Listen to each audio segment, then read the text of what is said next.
कथी के रोबेलाना कथी के चौकलाया रे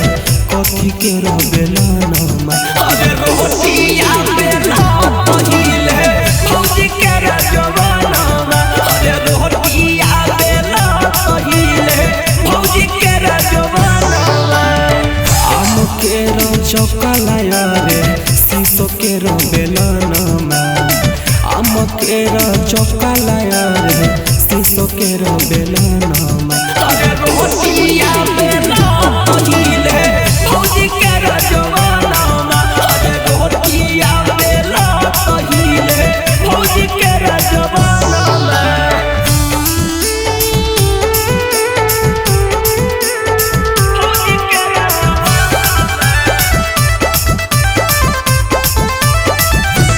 कहाँ के चौकलाया रे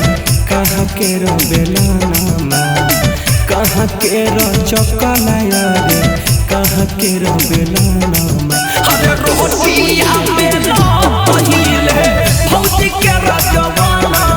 अरे रोटिया बेला पहिले भौजी के जवाना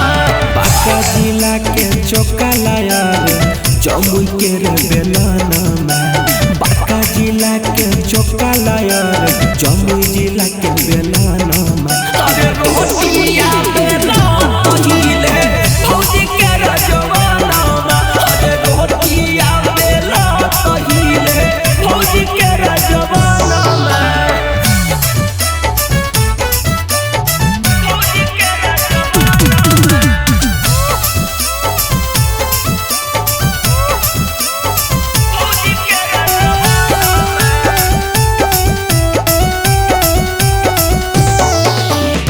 केकर हक चौकलाया रे केकर हक बेलाना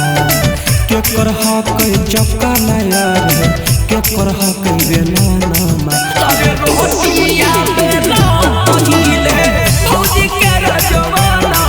अरे रोटिया बेला पहिले भौजी के जवाना भौजी के चौकलाया रे भैया के रोबेलाना भौजी के चौकलाया रे भैया के